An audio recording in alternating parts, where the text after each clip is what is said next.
കുറച്ച് പച്ചരി കുതിർത്തതാണ്. ഒരു 3 ശർക്കരയും ഉണ്ട്. ബാക്കി ഞാൻ കാണിച്ചത് അരി പൊടിച്ച് കഴിഞ്ഞിട്ട്. ഞാനിവിടെ നൈസായി പൊടിച്ച അരിപ്പൊടിയാണ് ഇത്. പച്ചരി കുതിർത്തിയത് പൊടിച്ചെടുത്തതാണ്. അതിലേക്ക് ചൂടുള്ള നല്ല ശർക്കരപ്പാനി ഒഴിക്കുകയാണ്. നല്ലവണ്ണം ചൂടോടെ തന്നെ ഞാൻ ഇളക്കി കൊടുക്കുകയാണ്.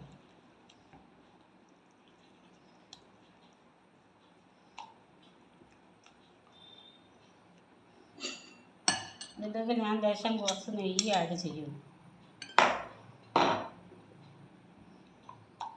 ഏലത്തരിൻ്റെ പൊടി, കുറച്ച് തേങ്ങാക്കൊത്ത്,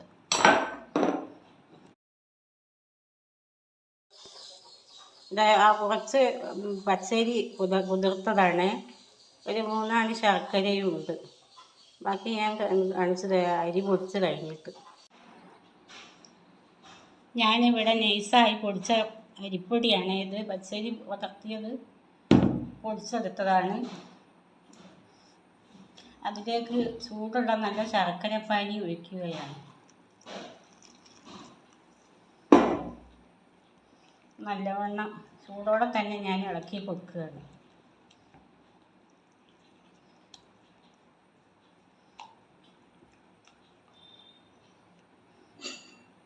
ഇതിലേക്ക് ഞാൻ ലേശം കുറച്ച് നെയ്യ് ആഡ് ചെയ്യും. അങ്ങനെ ഉണ്ണിയപ്പത്തിൻ്റെ മാവൊക്കെ റെഡി ആയിട്ടുണ്ട്. കണ്ടോളി. ഞാൻ വെളിച്ചെണ്ണ അടുപ്പിൽ നല്ലോണം തിളച്ച് മറിയുന്നുണ്ട്. ഞാൻ ഉണ്ണിയപ്പം ഉണ്ടാക്കാൻ പോവുകയാണ് കേട്ടോ.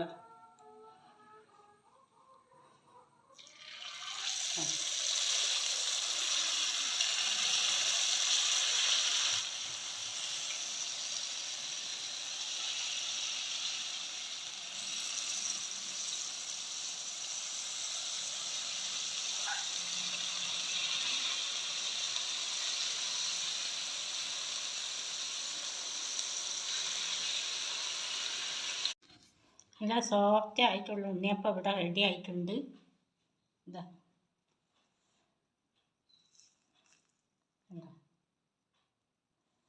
എല്ലാവരും ട്രൈ ചെയ്ത് നോക്കണേ.